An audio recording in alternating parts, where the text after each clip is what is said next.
So we're looking at exercise 124.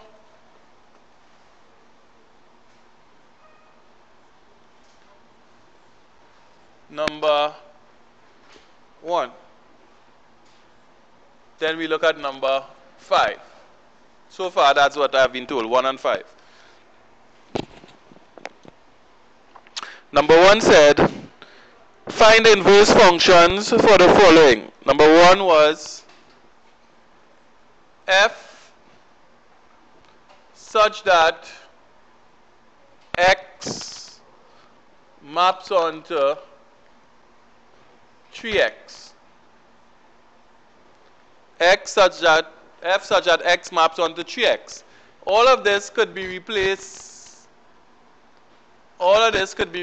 by f of x is equal to 3x. Okay? That could be replaced by that. This here. Now this, what it says is that f of x equal to 3x, and really this is the defining equation for f of x. That is to say, if we let y equal to 3x, right?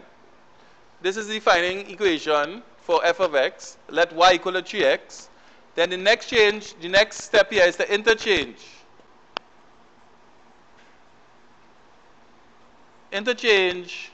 x and y. Okay? Now interchange x and y means wherever we see y, we will place x. Wherever we see x, we will place y. So that becomes x equal to 3y. But if x equal to 3y, then that implies that 3y is equal to x. Which means then that if we divide both sides by 3, we'll get y is equal to x over 3. And this is the defining equation for the inverse function. That is to say that the inverse function of f of x, which is f to the minus 1 of x, the inverse function, is equal to x over 3. Or if you want, you could call it a third x. And that's it. Okay? It's a step-by-step process. Right? And if you look at your notes, you'll see that there are 4 steps. These are the 4 steps on the board. This here is the answer. So, okay, so that'll be your answer for that first one. The next one we'll be looking at is number 5. Okay, so I'll just give you 1 minute to write it down, and then we look at number 5.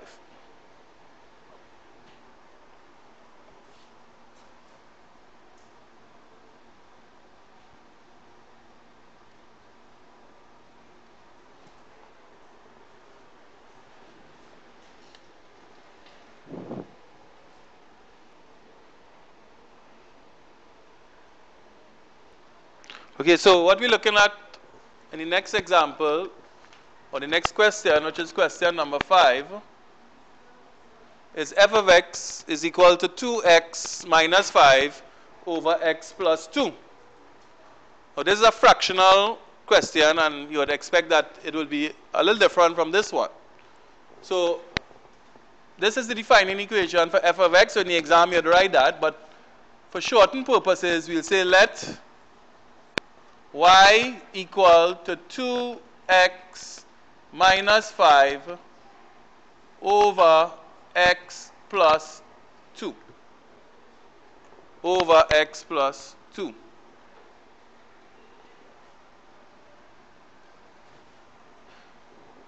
So y would be equal to, if we interchange x and y, so we have to interchange x and y.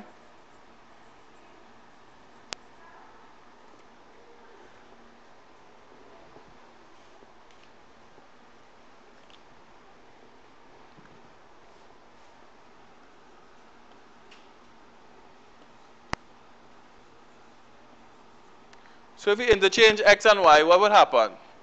We get x is equal to 2y minus 5 all over x plus, sorry, y plus 2.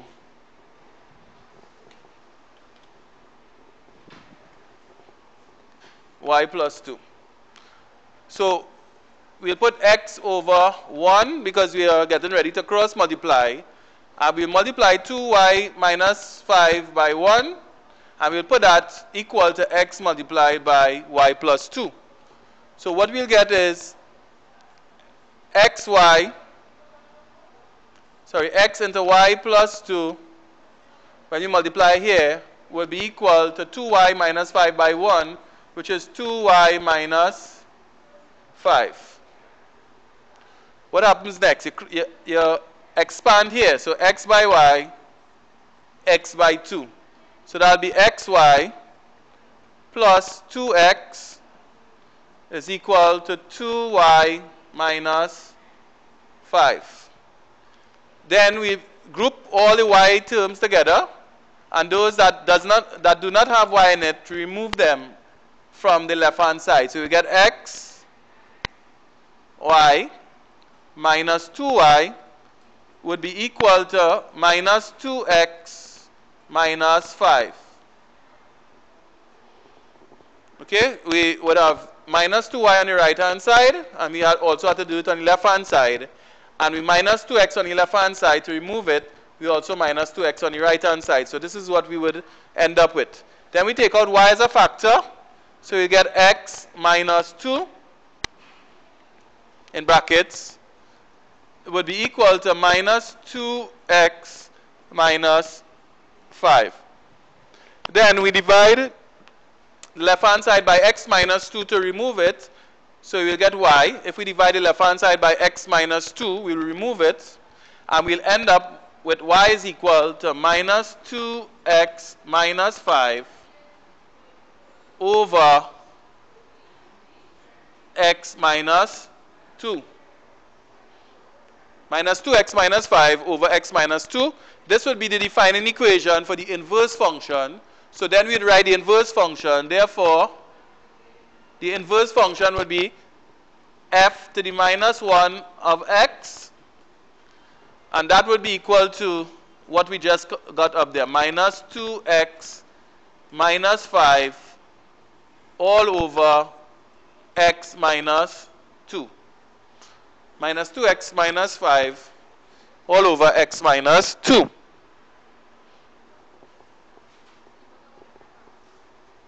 Yeah, and I would expect that it might be slightly different.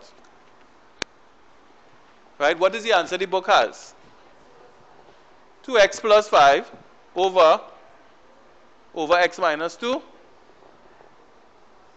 What they might have is 2x. They have 2x minus 5 or 2x plus 5? What the book has? Check it again. And 2 minus x, right. And you want to know how to get that answer. This answer is correct. And you could also get the answer that the book has, and I'll show you how. Which is a good thing to know, because the question might have been phrased differently.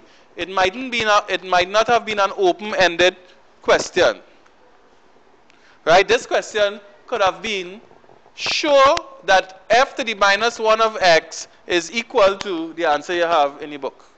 Right? And we'll see how we get that answer in the book. Now, the answer in the book was, let's just write it down, f to the minus 1 of x is equal to 2x plus 5 over 2 minus x. That's what the book has, right? Okay, so we'll see how you could get from what we have here to what the book is saying the answer should be. Okay? So what we'll do, we'll start here. If f to the minus 1 of x is equal to minus 2x minus 5 over x minus 2, we could recognize that if we take out minus 1 as a factor on top, you would get this. Minus 1 outside, and then in brackets, you'll get 2x plus 5, won't you? Check it and see. And then if we take out minus 1 from the bottom, you get minus 1. You get minus x plus 2 in brackets. Right? That's what you'll end up with if you take out minus 1 from the bottom. Now, two things we could do now. Minus 1 over minus 1 will cancel out. So these two could cancel out because they're the same thing. And the top could be rewritten as 2x plus 5. And the bottom could be written as 2 minus x. And this and what the book have is the same thing. So sometimes you need to know how to manipulate your answer to get what they're asking you for. Now, if you had, in this question, if you had left it like this, what we got, it would have been perfectly correct because they didn't tell you they wanted it in a particular format. If, however, they had worded it whereby they wanted you to get it in this format, you would have had to know how to go through the process that we just showed there. Right? And the process usually involves taking out a factor. It's usually minus 1, right? Whereby you could put it into that format that they wanted to get it into. Okay, so take that note if you don't have it.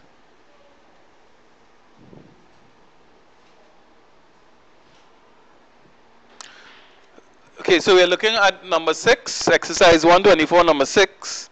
And it said, if f of x is 2 into 3x minus 1, find a f3 minus 1 of 2 and b f3 minus 1 of 3.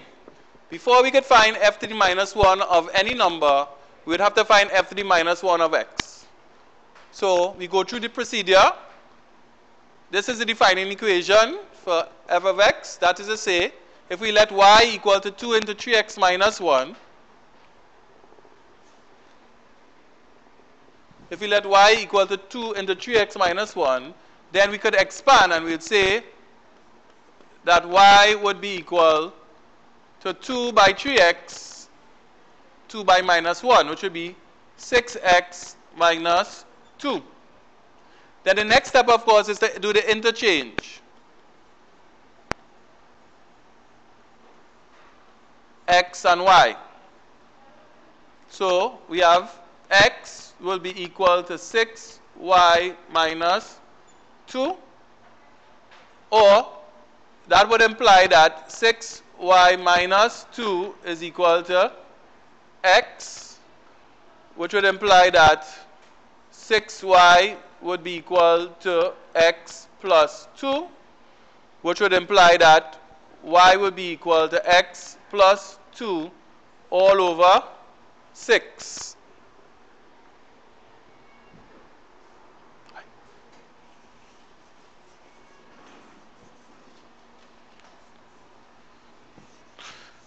Now this would be the defining equation for the inverse function.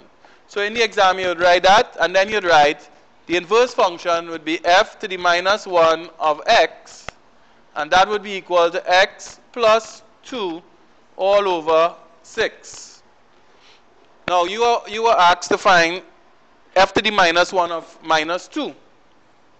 So to find f to the minus 1 of minus 2, you'd have to substitute minus 2 for x in f to the minus 1 of x. So it would be equal to minus 2 plus 2 over 6, and that would work out to be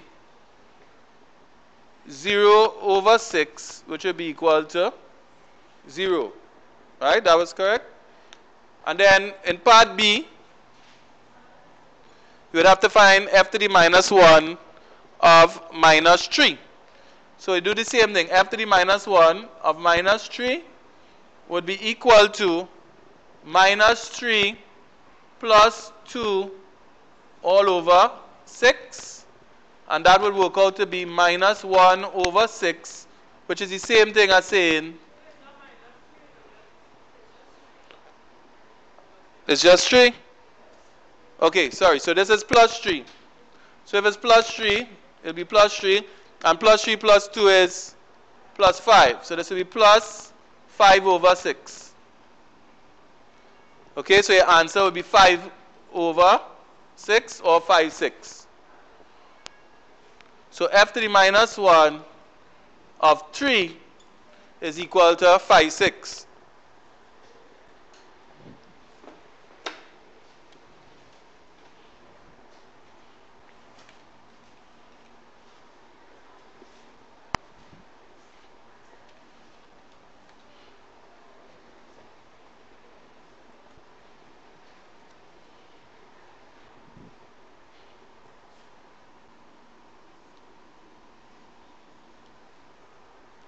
Okay. Okay, so in this case, you realize that it's a fractional problem, and therefore we'd have to do some factorization in the process. So here what we do is we say let y equal to x minus 4 over 3 minus x, and then we interchange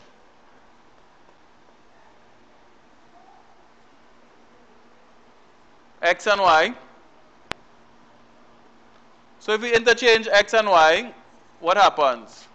We get x will be equal to y minus 4 over 3 minus y.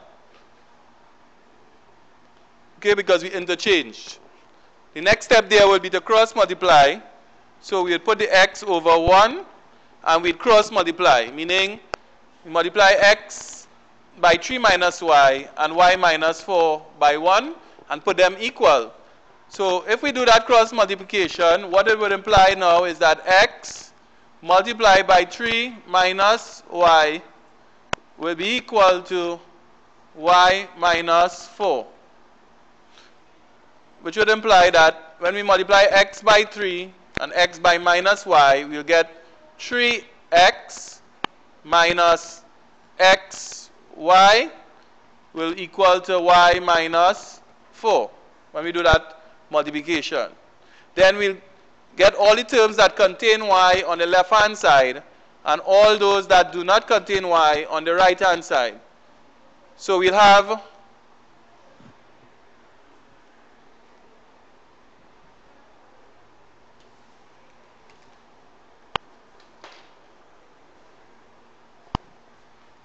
minus y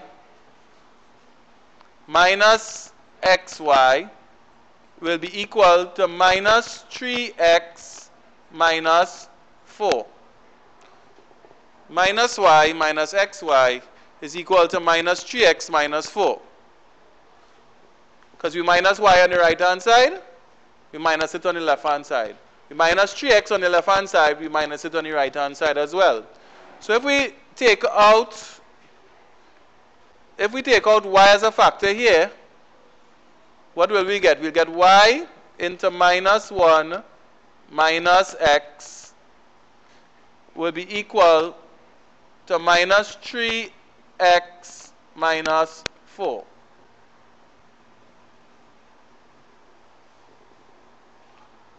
Okay? Then if we divide both sides by minus 1 minus x, we get y on the left hand side would be equal to minus 3x minus 4 all over minus 1 minus x. Now the book may have it like this or it may have it another way. Another way? Check it and see. Okay, so what we got so far is y equal to minus 3x minus 4 all over minus 1 minus x. But another person, when they, depending on how they move around the variables, they may have gotten y is equal to 3x plus 4 over 1 plus x. And that could be obtained by taking out minus 1 from the top and minus 1 from the bottom and then cancelling it out. However, if we continue with this, therefore, the inverse function, which is f to the minus 1 of x, will be equal to minus 3x minus 4 all over minus 1 minus x. Now from there you could find what they asked you to find, which was f to the minus 1 of 2,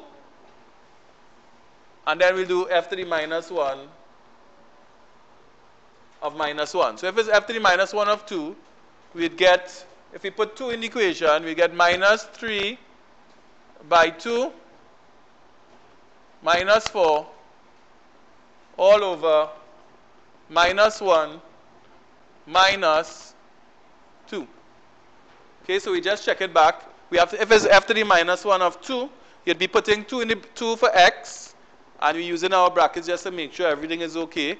So this would work out to be minus 6 minus 4 on top over minus 1 minus 2 below, which would work out to be minus 10 over minus 3, which is the same thing as saying 10 over 3, because like signs when divided or multiplied will give you a positive result. So minus 10 over minus 3 is the same thing as 10 over 3. Right? And the next one we had to work out was f to the minus 1 of minus 1. And in that case, again, you have to be very careful with your substitution. So it will be minus 3 multiplied by x, which in this case is minus 1, minus 4 all over minus 1 minus x. And x in this case is minus 1. Okay, so if we work that out, we get minus 3 by minus 1 is positive 3 minus 4 over minus 1 plus 1.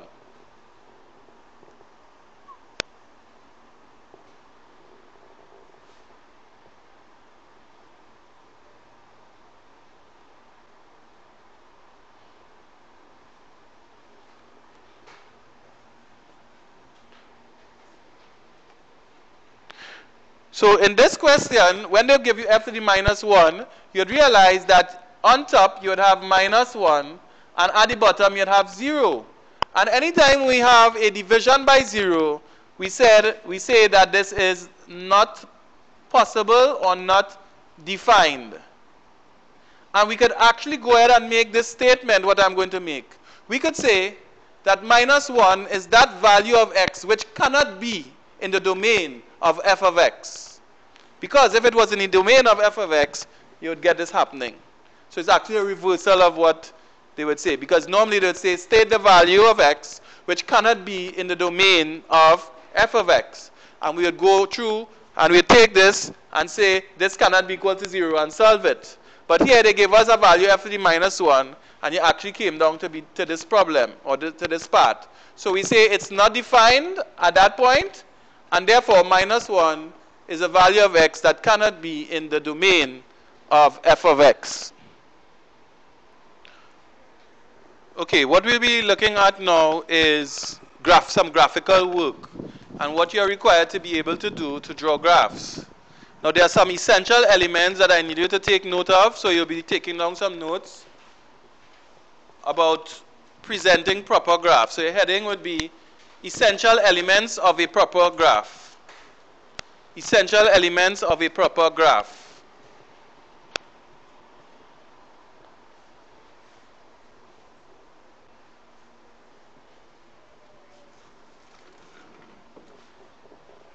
So the essential elements of a proper graph are, first point, a clear statement of the title. A clear statement of the title.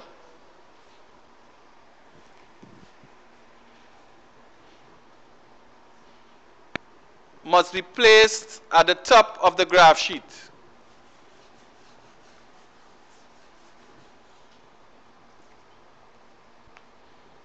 Must be placed at the top of the graph sheet.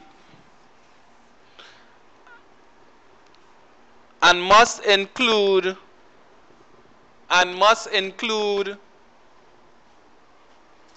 the units.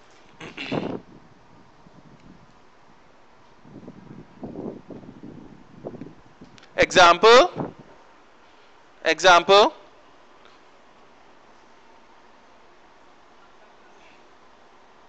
and must include the units.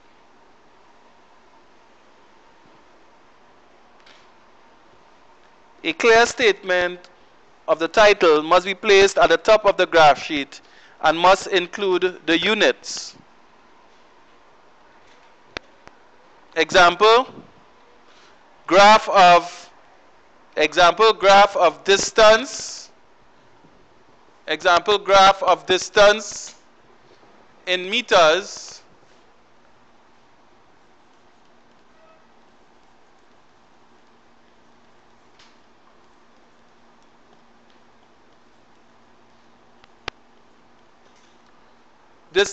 meters versus time in seconds. Right? This slash here means in. So at the top of your graph, an example would be graph of distance in meters versus time in seconds. Notice we have the units. Right? These here would be the units, the meters and the seconds. Point number two.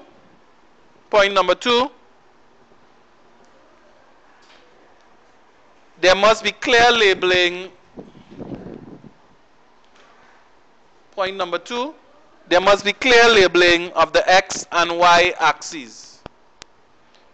There must be clear labeling of the x and y axes.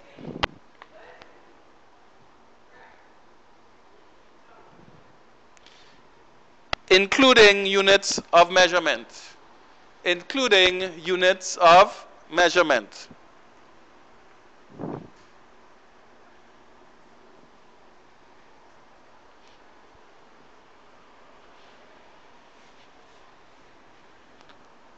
Number two, there must be clear labeling of the x and y axes, including units of measurement.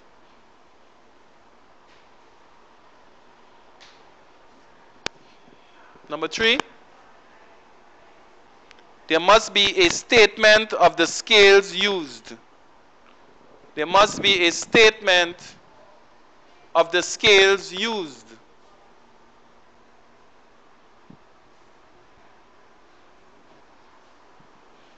On both axes.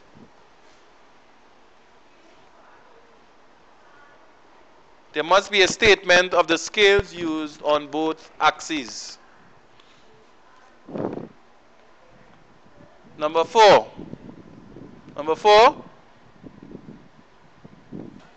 there must be maximum utilization. There must be maximum utilization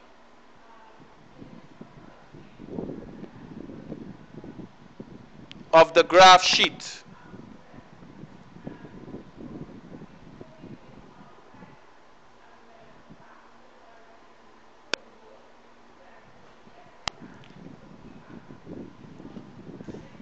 Of the graph sheet. Number five, there must be clear labeling of the graduations on each axis. There must be clear labeling of the graduations on each axis. There must be clear labeling of the graduations on each axis.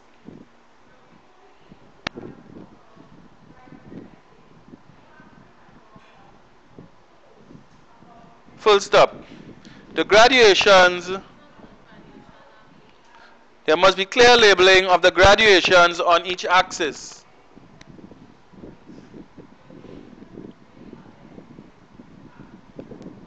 Full stop.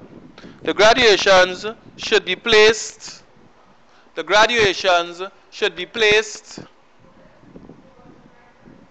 at regular intervals.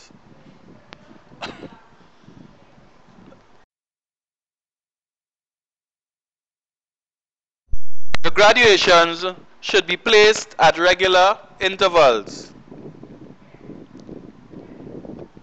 Number 6.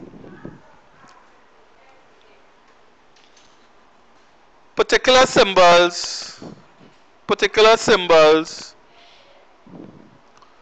to clearly identify particular symbols to clearly identify plotted points. Particular symbols to clearly identify plotted points are required.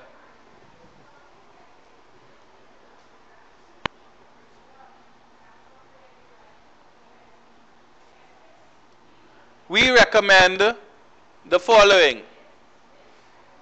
We recommend the following.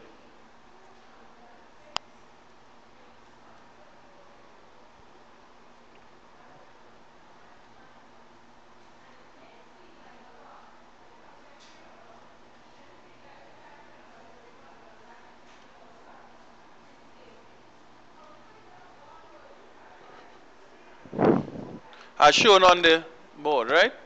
A dot with a circle around it, an X with a circle around it, or a cross with a circle around it.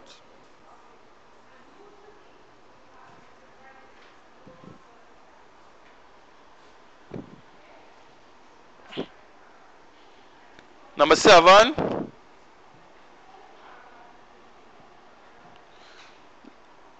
When drawing lines through the graph, when drawing lines through the points, when drawing lines through the points,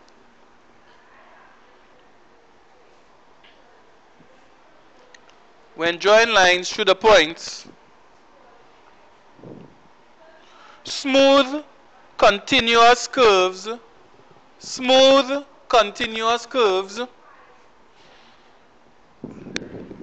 when drawing lines through the points, smooth, continuous curves drawn with a French curve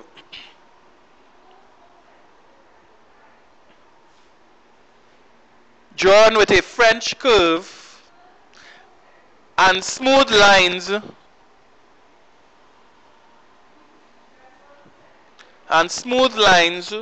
drawn with a ruler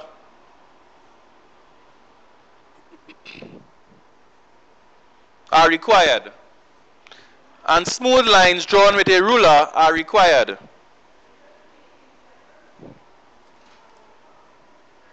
Number 8, a sharpened pencil should be used.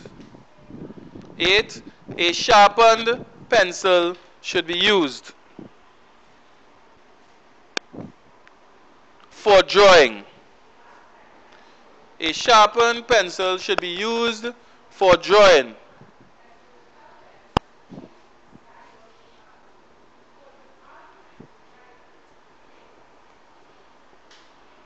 And number 9, an ink pen may be used for labeling. An ink pen may be used for labeling.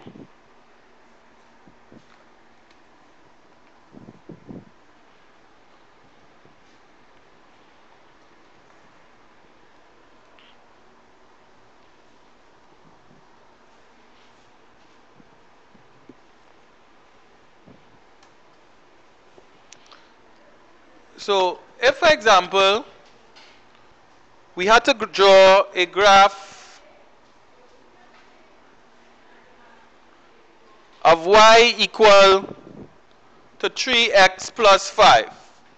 If we had to draw a graph of y equal to 3x plus 5, and they gave us what is known as the domain of x, which is x comes from the set of x such that x lies between -2 and 2, including -2 and 2. That's what this equal to sign here is about.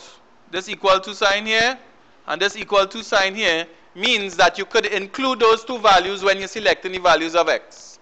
If it was not present, then you could not select those two n values. X will be starting from anything other than -2.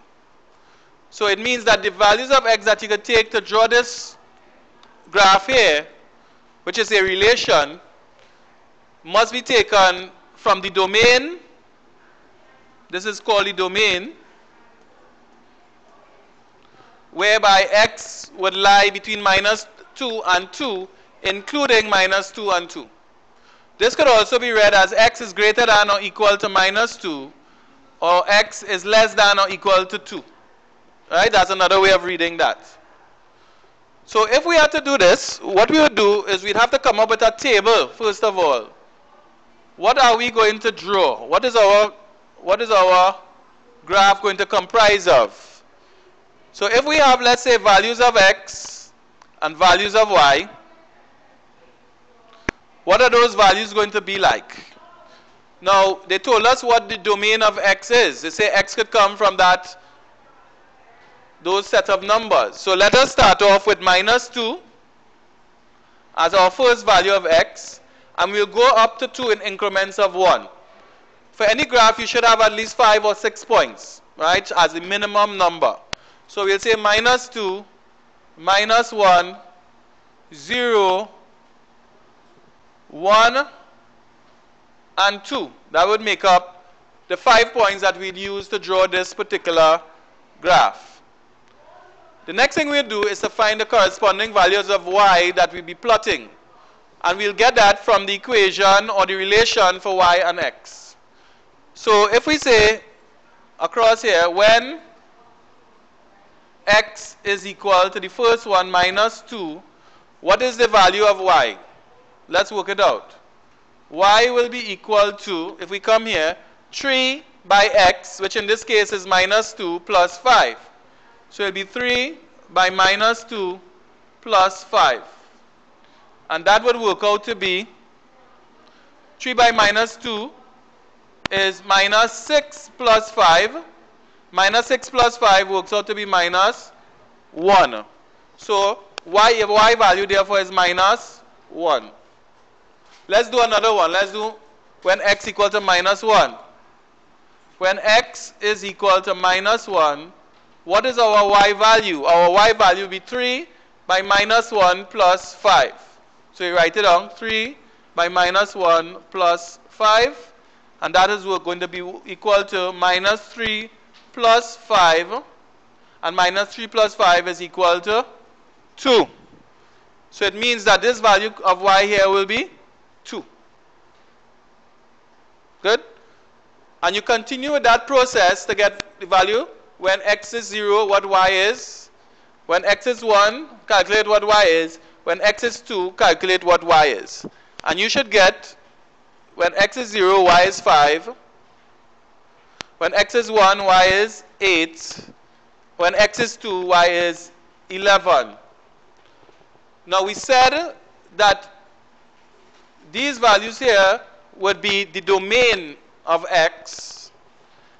And these values here will be what is known as the range of y. That is known as the range. So the range of y is -1 to 11. That's the range of y. The other thing that you need to know is that each of these pairs here, each of these pairs, -2, -1, -1, 2, 0, 5, 1, 8, and 2, 11, are known as ordered pairs.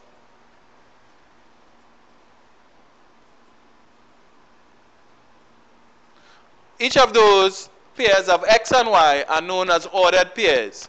So examples of these ordered pairs will be -2, -1. The other one will be -1, 2. Another one will be 0, 5. And so on. Right? Those are known as ordered pairs of x and y. Could you take that? Take that down. Okay, so if we had to draw a graph, if they did not give us a scale, we'd have to come up with a scale. In most cases, in our exams, they give us a scale. So they cut down a lot of the work that you have to do. Because you don't have to now go and try to get a scale that will maximize the page, but yet still make it easy for you to plot the graph. because you should not try to maximize the graph so that it occupies the largest area and at the same time make it difficult for you to plot it by choosing an odd scale.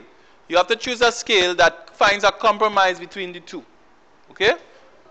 However, as I said, in your exam they tend to give you the scale, so you shouldn't have a problem. But if we selected a scale like this, scale on the x-axis, 4 centimeters to 1 unit, then if you check the distance between the 0 point and 1 unit, you would get 4 centimeters. Okay? On the graph sheets that you have in front of you, that is what the case would be. On the y-axis, the scale here is 2 centimeters to 1 unit. So again, you check 2 centimeters, that'd be 1 unit, right? Then another 2 centimeters, another unit, and so on. Again, if you check the graph sheet in front of you, you'll see that that is the scale. 2 centimeters on the graph sheet is equivalent to 1 unit. All right, so notice we have a title, right? We have a title on the top there. And that title says graph of y equal to 3x plus 5. And you have the domain there, right? So you must have your title in place. You must have clear labeling of the y-axis and the x-axis. In this case, there are no units in particular, so we just write units. Then you select your scales. If they don't give you, write down your scales so as to maximize it. You put down your graduations at equal intervals on both the x and the y-axis. And then you could start to do your plotting once you have those things in place. One good strategy is to have the points that you have to plot close to the actual graph so that you don't have to keep turning your paper back and forth to get the values and then plot it. If you could take your points and put it close to the graph like we have here, like we did here, then it would be easy to get your points and plot them. It would be much easier. So your first point was when x was equal to minus 2, y was equal to minus 1. When x was equal to minus 2, y was equal to minus 1. So you go x equal to minus 2, which is right here, y equal to minus 1, which is below the axis. So we should have put in y equal to minus 1 somewhere along here. All right? This is y equal to 2 will be here, y equal to minus 1 here. So this is minus 2, this is minus 1. So what you'll have to do is when x equal to 2, y equal to minus 1. So that will be this point here. Okay, and then how you do it, you can make your points anyhow, but what we'll do, let us say we're using an x. So we'll put an x and a circle around it. So that'll be our first point. Then the next one, x equal to minus 1, y equal to 2. X equal to minus 1 will be, at this point, x equal to minus 1 will be here. Y equal to 2. So you'd have to go up to this point here to get your next point on your graph. Right? So you draw your x and you put a circle there. Then the next one, x equal to 0, y equal to 5. X equal to 0, y equal to 5, which means you have to go up to y equal to 5 here. That's our next point there. X equal to 0, y equal to 5. X equal to 1, y equal to 8. X equal to 1 is here. Then you have to go y equal to 8. So you have to go up to where y equal to 8, which is here. So that's our next point. Then the next one again, x equal to 2, y equal to 11. X equal to 2, y equal to 11. So you have to go up until you get up to the 11 point, which is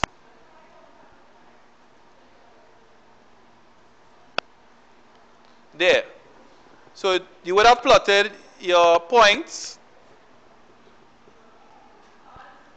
and then you would now be required to draw a straight line through those points, because this is the form y equal to mx plus c. This is a straight line format. It's not a curve format like 2x squared plus x plus 1, which is a quadratic form. This is a straight line. So you know you expect a straight line. If you're getting anything other than that, it means you drew your graph wrong. So you have to go back and check your points. Okay? Now you take a ruler and you draw it. But remember, your ruler should be a long, straight ruler, not a short one, so you have to join it twice. Get one long ruler and draw it straight through. Okay?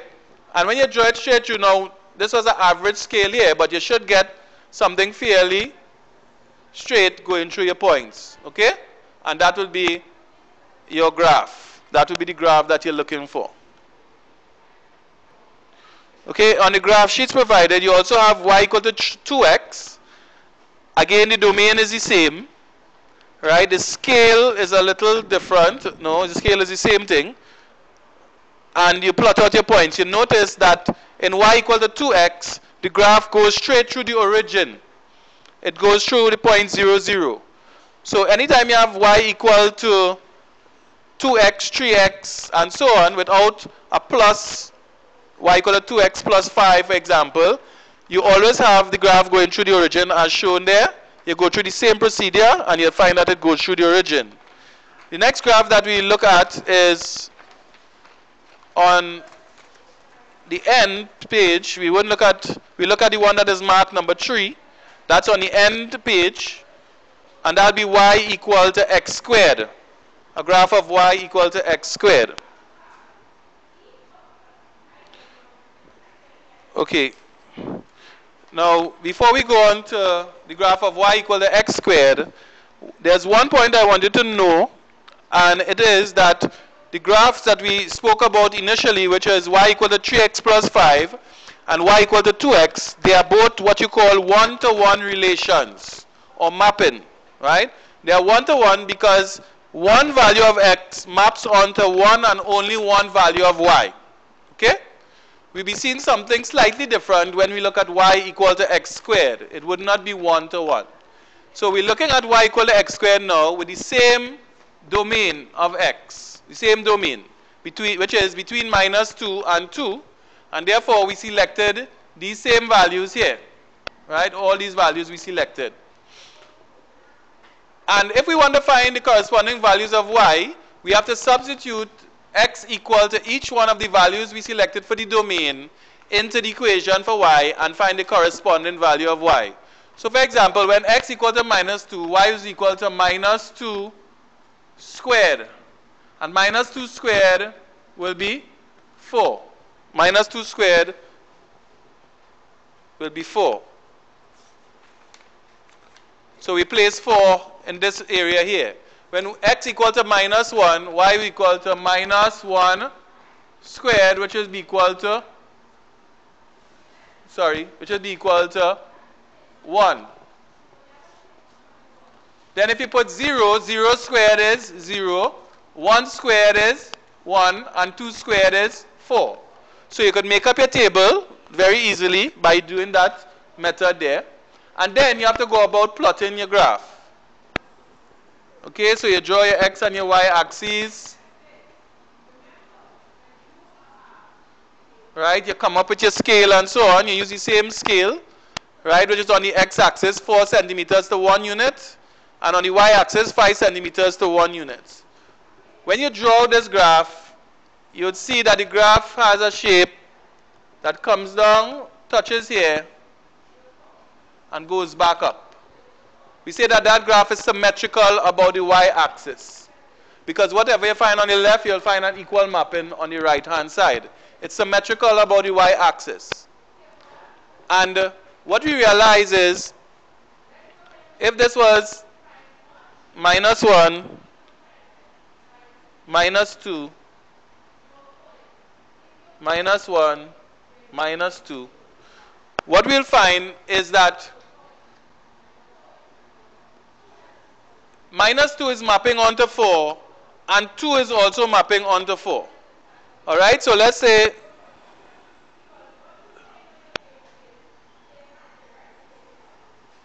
that was the position of 4 there.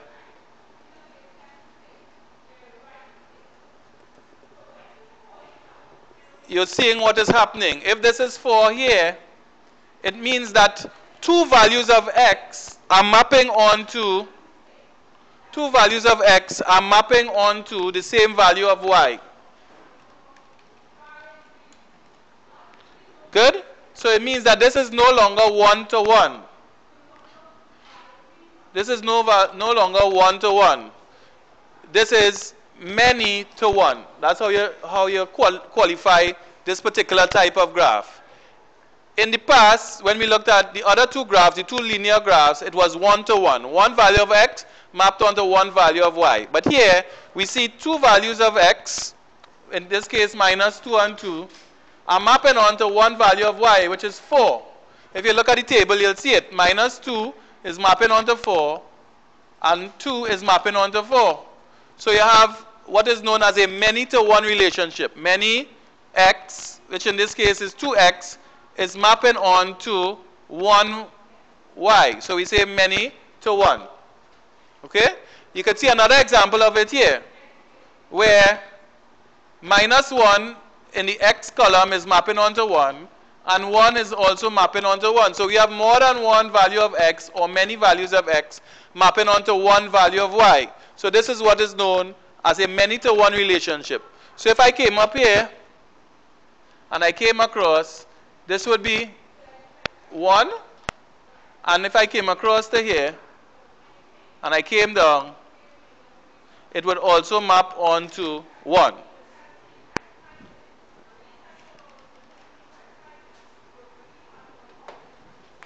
So we'd say this is the point where 1 is. So again, this is many to 1, meaning more than one value of x, minus 1 and 1, are mapping onto the same value of y, which in this case is the value y equal to 1. So we say this is a many to 1 relation or mapping. And that's important. That's important, and we'll explain that in 1 second when we go on to the next graph that we need to look at. Okay, so the next one we're looking at is y equal to the square root of x. And you need to pay particular attention to this one because it is different from the others that we encountered so far. And it is one that could even come in a multiple choice where they ask you to identify a relation that is not a function. This is an example of a relation that is not a function. The others that we did before, they are all functions. They are all relations that are functions. And a function, as we said before, could be 1 to 1, as in y equal to 3x plus 5. It could be many to 1.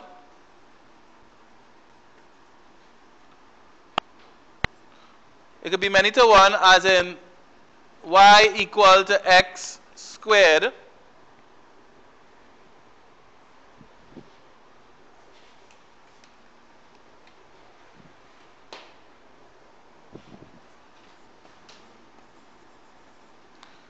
Right? This is what you call relations that are functions. But the one that we're going to do now, which is y equal to the square root of x, that is neither a 1-to-1 or many-to-1 relation. And therefore, it is not a function. So if you ask a question like that in the exam, you would have to be looking for a relationship like this. This relationship is a little tricky because if they told you to draw a graph of y equal to the square root of x and they gave you this as the domain, 0 to 36, most people would come up with a table that does not look like this. They will come up with a table that is equally spaced out. So their table might look like this: 4, 8, 12, 16, 20. And then they would go about finding the square root of those numbers, and then they would have a lot of trouble trying to plot it, because the square root of 8 is not a nice figure. The square root of 12 is not a nice figure. The square root of 16 is a nice figure. Right? Now, a lot of people would make an error on the square root of 16. You know what they would say? Square root of 16 is what? 4. And they would leave out the what? The minus 4. So it means that if you were to draw your graph with only the positive values, you'd only get half of the graph. So this is another example of where it's important to know that the square root of any number is plus or minus. Otherwise, you'd only draw half of the graph, and you'd only get half of the marks. So what I'm saying to you, sometimes you have to think a little more, and this is a case where you have to think a little more. If they give you the value of the domain for x as being between 0 and 36, thinking a little bit will realize that it doesn't make sense putting it evenly spaced out. So what we do, we selected 0, 4, 9, 16, 25, 36 as the values of x because they are within the domain. They are between 0 and 36. Good? But they are so chosen so that we could get the square roots easily. The square root of 0 is 0. The square root of 4 is what? Plus or minus 2. Good?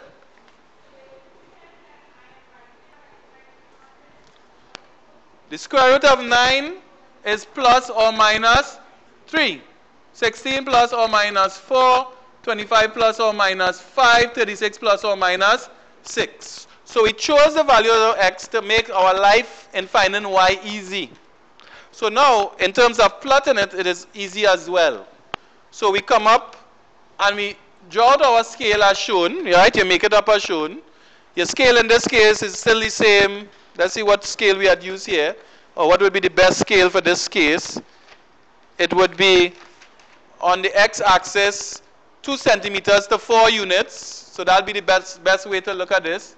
X-axis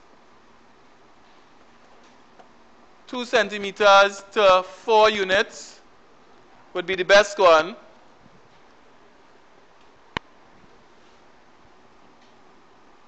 And y-axis, the best one would be 2 centimeters to 1 unit.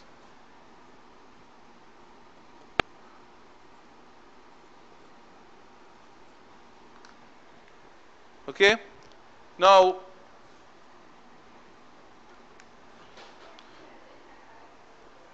when x is 0, y is 0. So we just put that point there.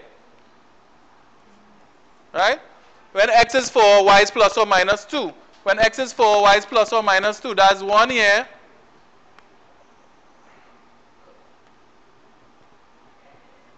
And that's the next one there. When x is 9, y is plus or minus 3. So this is 8. And halfway between 8 and 12 will be 10. Correct? And then halfway between 8 and 10 will be 9. So you estimate your 9 position to be there. When x is 9, y is plus or minus 3. So x is 9. You come up. That's one value. And then the next value you come down because you have to get minus 3 now, which is here. So those are 2 other points. The next one now. When x is 16, y is plus or minus 4. So when it's x is 16, you go up until you reach plus 4. And then you go down until you reach minus 4. So you get 2 more points. Good? Next one. When x is 25, y is plus or minus 5. So there's 24. That will be 26 halfway between there. 25 will be halfway between those two. So that's 25 there. And we have to get plus or minus 5. So again, you go up with a ruler. Come across. That's one value. Come down.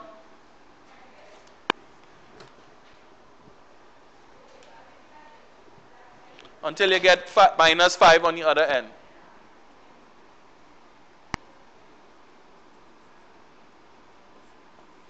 Okay, and then the last one is when x is 36, y is 6.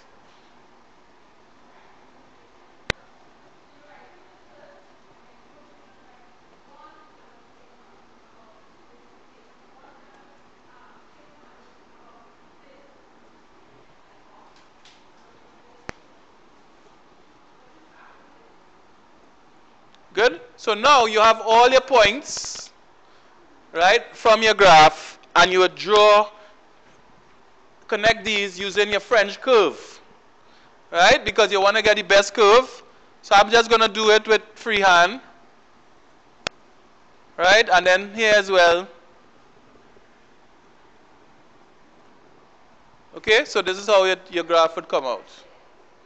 This would be the graph of y equal to x squared with the domain x between 0 and 36. Your range of y would be 6 to minus 6. That's your range for y. your domain of x will be 0 to 36. So domain tells you all the possible values of x, and your range tells you all the possible values of y. This graph is what we call a one-to-many relation. This is a one-to-many relation. Why is it a one-to-many relation?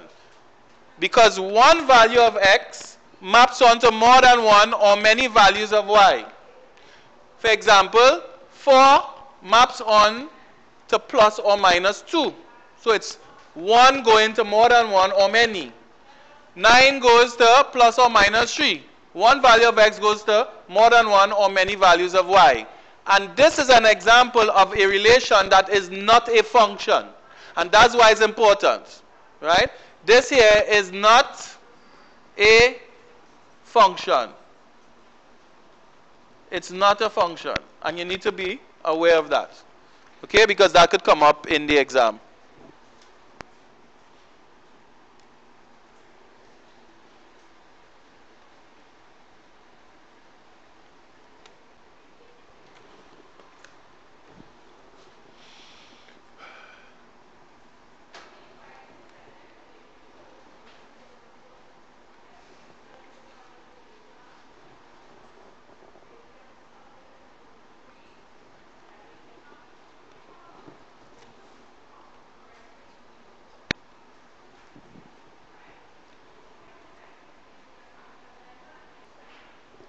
Okay, so we're looking at the areas, first of all, of important shapes.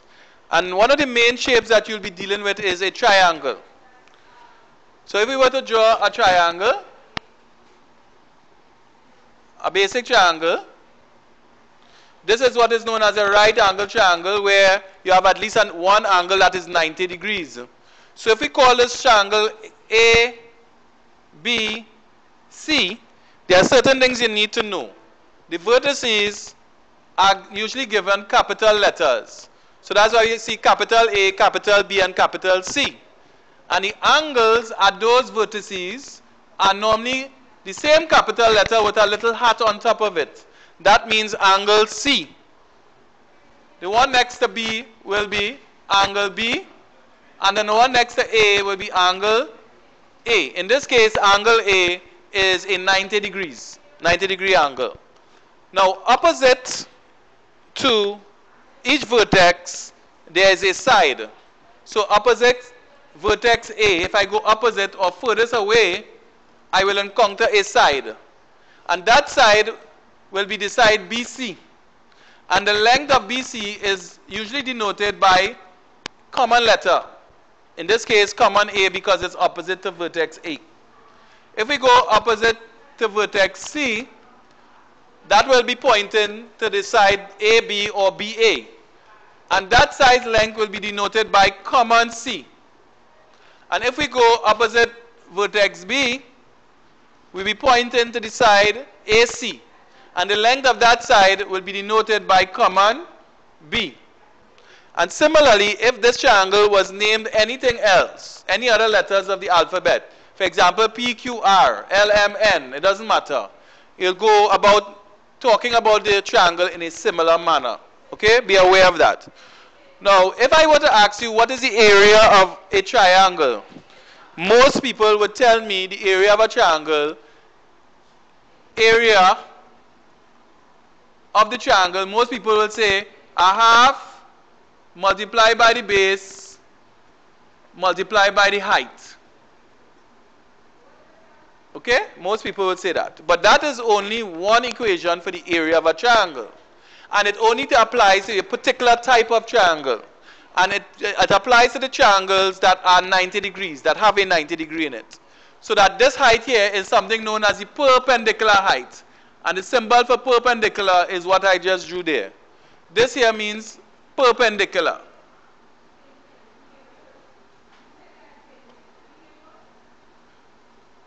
Right? That means perpendicular. And that is what most people would know. There's a second equation that we are required to know. And that equation is a half multiplied by the product, right, by the product of the lengths of any two sides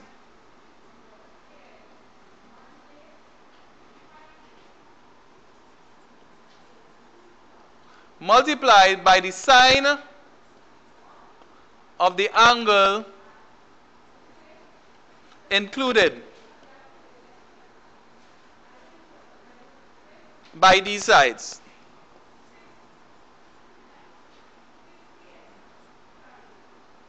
Okay? Now that is the second equation we are supposed to be aware of. So an example of that would be if we had this triangle here and we knew the length of this triangle was 10 and the length of this side of the triangle was 12 and the angle included between these two sides was 30 degrees, then we could not use equation 1 because there will be no perpendicular height shown in this diagram. How could we use it? Right? So what we'd have to do is to use the equation given by equation 2, and we could find the area A by saying it would be a half multiplied by the product of the lengths of two sides. Well, we have the two lengths of two sides here. One is 10 and one is 12. So the product will be 10 multiplied by 12 multiplied by the sine of the angle included. What is the angle included? It will be the angle that joins those two sides together. And that angle in this case is 30 degrees. So it will be by the sine of 30 degrees. Making sure on your calculator when you're punching it in that your angle is in degree mode. Your calculator is in the degree mode. And when you evaluate that, you would get a particular value. Check it now and see what you get.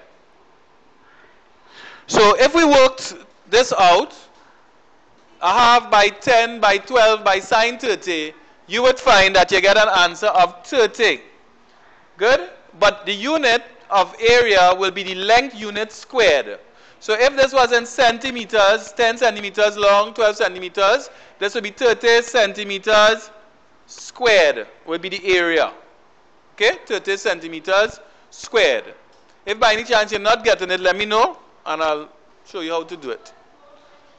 Now in general, you may not have sides like this when you're talking about it. So if, for example, the triangle was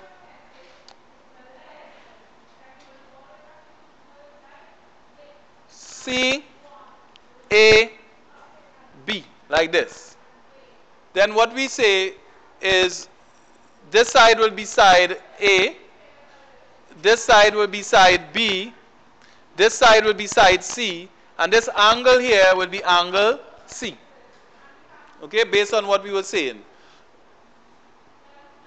in terms of naming the triangle. So another way of writing this would be a half AB sine C. That's another way of writing the equation in general. And depending on which pair of sides you have, it may not be AB sine C. It could be a half BC sine A, depending on the information that you have. Okay, and there's even a third possibility. Right, this is possibility 1, possibility 2, and there's even a third possibility. The third possibility is that it could be a half AC sine B. Okay? I have AC sine B. Those are the three possibilities based on the information they give you in the triangle.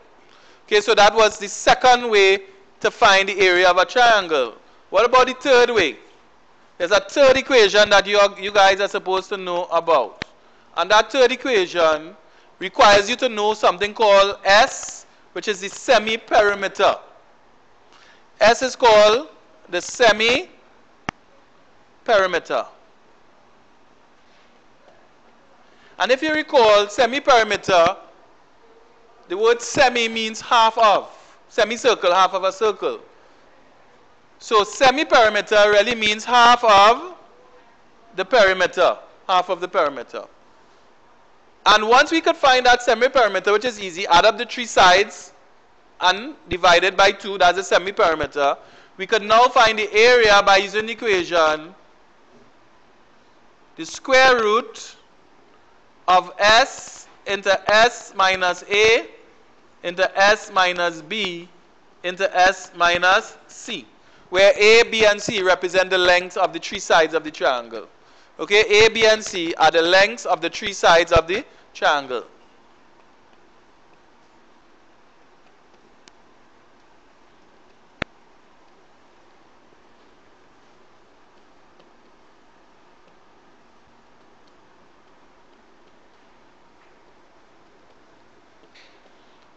Alright, so if you had to find the area, you could use that as one way to do it as well. Okay, and in our examples, we'll actually cover how to use that. Also, in general, you would see on your sheet that there are different types of triangles. There's the isosceles triangle, where you have two sides equal in length and two angles equal. There's the equilateral triangle, where you have all sides and all angles equal. And then there's the scalene triangle, where you have no angles equal and no sides equal, right? The scalene triangle. So be aware of the different types of triangle. The isosceles triangle in particular is one that is important, and we will encounter it several times.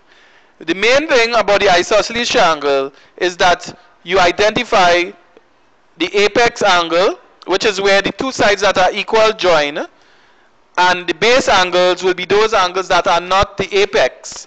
They will be equal in magnitude. So in the isosceles triangle, you have two angles equal in magnitude. Okay, the next thing we go on to is the square, the rectangle, and the kite, all of which are quadrilaterals, which mean they are four-sided figures. Now the square is a quadrilateral with all four sides equal, and all angles, internal angles, are 90 degrees. The area of a square will be side multiplied by side. Very simple, or side squared. And the perimeter, you just have to add up the four sides. In a rectangle, the sides, opposite sides are equal. Right? Opposite sides are equal and they are parallel. And the internal angles are 90 degrees. The area of a rectangle is length multiplied by breadth. And the perimeter will be found by adding up the lengths and the breadths together. One thing we didn't state in the square, the opposite sides are also parallel, right? Equal and parallel. That's in the square. In the kite, is a quadrilateral with adjacent sides equal and diagonals cut one another at 90 degrees. Note, all rhombuses are kites. Well, we didn't talk about rhombuses yet, so we'll get on to that shortly. But the kite looks like this. Okay? And what we observe in a kite is that that is one diagonal and that is another diagonal. So in order to find the area of the kite, what we have to say is we take a half, multiply by one of the diagonals, and multiply that by the other diagonal. So we say it's a half times the product of the diagonals will give us the area of the kite. And these diagonals cut one another at 90 degrees, so we could draw that box there.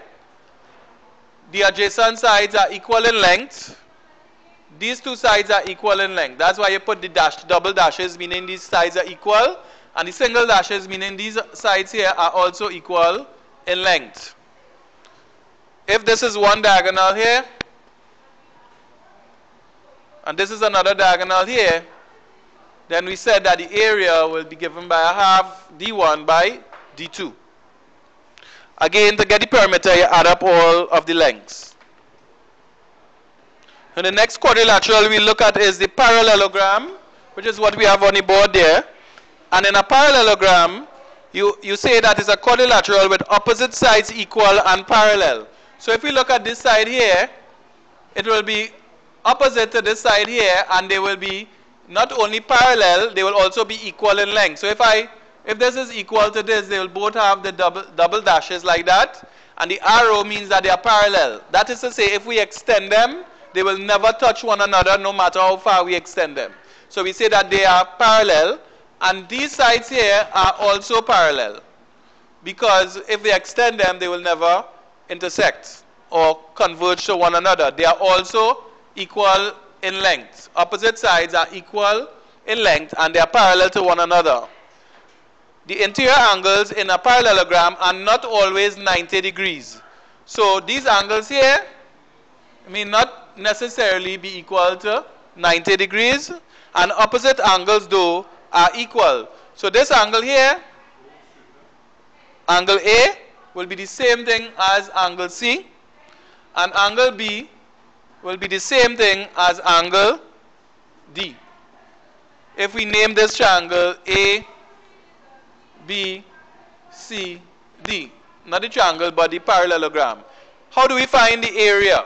The area of a parallelogram will be equal to base multiplied by perpendicular height. Perpendicular height. And how do you get that perpendicular height? The perpendicular height could come from here, where you get a 90-degree height from the base all the way to the top, or the perpendicular height could be right here. The perpendicular height could be here, once you get that 90 degrees. And if you want, you could even extend it outside, and the perpendicular height could be found by taking that perpendicular height from here to here. Once you have a perpendicular height, this is what you will use in this position, and the base will be the length given by AB in this case. That would be the base length. Okay, so to get the area, take the base length, which would be, for example, AB multiplied by the perpendicular height. So if, say, we call this position O, it will be OC. AB multiplied by OC would give you your area of your parallelogram.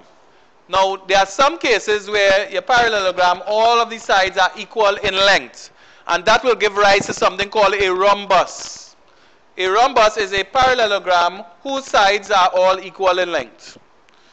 So in a rhombus, all sides are equal in length, opposite angles are equal, and opposite sides are parallel. In a rhombus, you have the same area. The area will be based by perpendicular height again.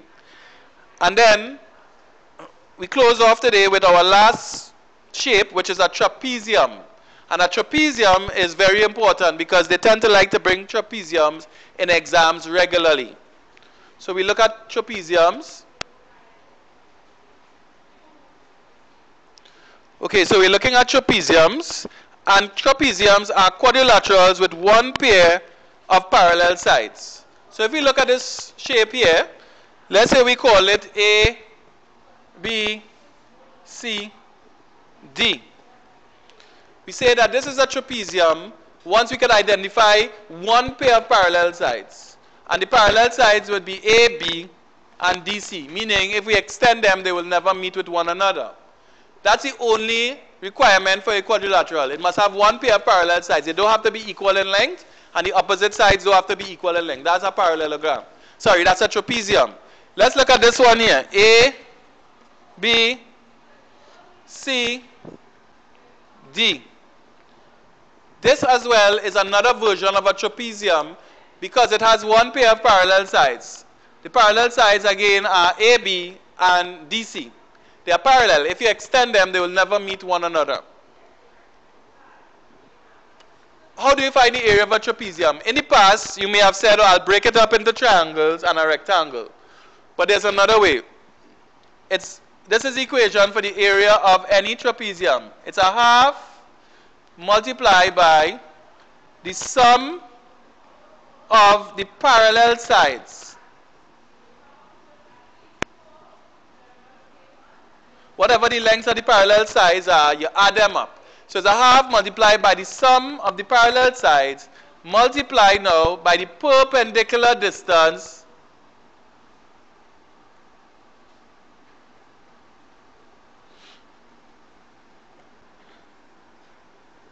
between these sides.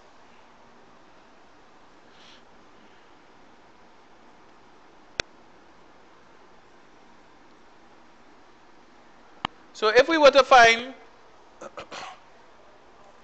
the area of this, we'd have to say is a half multiplied by the sum of the parallel sides. In this case, one parallel side is AB and the other parallel side is DC. So what we'll have to do is to add AB plus DC to get the sum of the parallel sides, and then we'll have to multiply that by the perpendicular distance. So if I were to drop a line perpendicularly down to this base here, such that that's 90 degrees between the line and DC, let's call this point E. There'll be 90 degrees between AE and DC. Then to get a perpendicular distance between the parallel sides AB and DC, we'd have to measure the length AE. And that is the length we would multiply by to get the area, because we have to multiply by the perpendicular distance between these sides. It doesn't have to be AE. Somebody, in some diagram, they might give you this side here. And if we call the bottom part here L, we could have used BL instead. It doesn't matter once you have a perpendicular distance between the two.